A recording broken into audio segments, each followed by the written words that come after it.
Hello, I'm Matthew Taylor. I'm Director of YHEC. In this webinar, I'm going to be exploring parameter interaction in health economic evaluation and why it matters.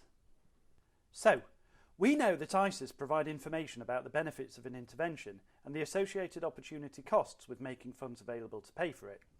But we also know that, as well as the point estimate of the ICE, decision makers are very interested in the level of confidence around that estimate.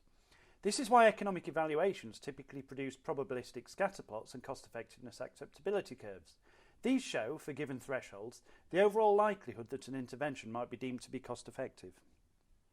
The cost-effectiveness acceptability curve, and hence the likelihood of an intervention being judged to be cost-effective, is based on three key factors.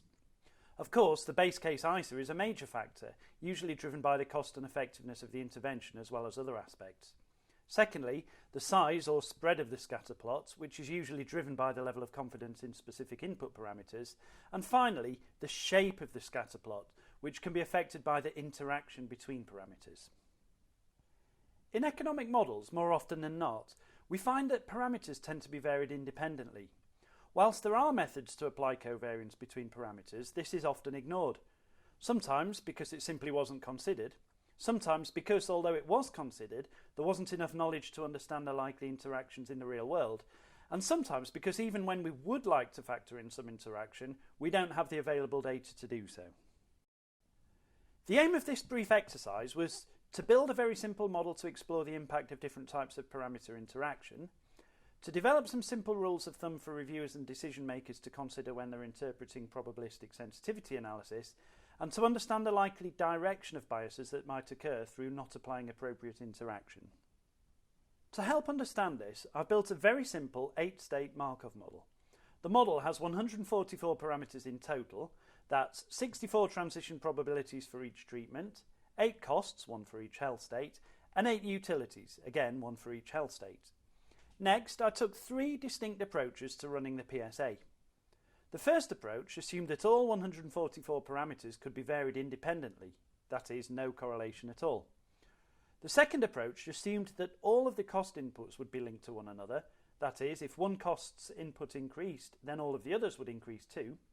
Likewise, all of the utility parameters would be linked to one another, and all of the transition probabilities would be linked to one another. The third and final approach assumed that all parameters in the model, including costs, utilities and transition probabilities, would be linked to one another. The results of the model can be presented using a cost-effectiveness plane and scatter plot. In this case, approach 1, all 144 parameters varied independently, and the scatter plot is represented by the blue dots. The yellow dots show the scatter plot for approach 2, where the parameters were partially correlated. And the orange dots show the case where all parameters are linked to one another, that is, with full correlation. It's very interesting to note that where all the parameters are varied independently, the blue dots, the sheer number of different inputs being varied means that there's a tendency to see a cancelling out effect, meaning that extreme cases are relatively rare. This, ultimately, leads to a more tightly distributed scatter plot. By contrast, when the parameters are allowed to be linked to one another, the possibility for extreme cases is increased, leading to a wider distribution in the scatter plot. This effect is more pronounced in the incremental effectiveness of the intervention than for the incremental cost. This is simply because the number of parameters driving the effectiveness element is far greater than those driving the costs, which means that the cancelling out effect is far more likely to occur. Each method gives similar mean results for all outcomes, but we can see that there's a substantially different likelihood of the intervention being cost-effective depending on which approach we take. Where all parameters are independent, the likelihood of the intervention being cost-effective is 99.4%. But when we allow for 100% correlation in the model, the likelihood of cost-effectiveness is only 72.5%. Of course, we don't know which approach is correct, but we can clearly see that it makes a difference to the interpretation of the results. It's worth remembering here that the different approaches all use the same input parameters and the same distributions around each parameter's point estimate. The only difference is the approach to the parameter covariance. A similar effect can be observed by testing out different model designs, such as by varying the number of health states in the model. In this case, I've varied the model from having 3 states, and therefore 34 parameters, to 8 states, and therefore 144 parameters. These charts show how the scatter plots look with 8, 7, 6, 5, 4, and 3 health states. We can see here that the more health states we include, the more parameters the model contains, and therefore the higher the likelihood that we see a cancelling out effect when all parameters are varied independently. The graph shows the difference in the likelihood of the intervention being cost effective for each of the 3 approaches. Again, we should remember that we don't know which approach is correct, but we can see that we get very different results depending which approach is chosen. Furthermore, we can, in general, say that the more complex the model is, the more it matters that we assign appropriate covariances to the parameters. This would also be true for other approaches, such as breaking unit costs into multiple segments or varying vast numbers of adverse event rates independently. Finally, it's important to understand that the relative importance of the interaction approaches will depend heavily on the base case status of the ISA. We can see that when the intervention is comfortably cost-effective in the base case, most dots in the scatter plots are below the threshold, suggesting that the approach to interaction makes little difference to the conclusion. However, as the base case moves closer to the threshold, it's clear that the different approaches lead to different results.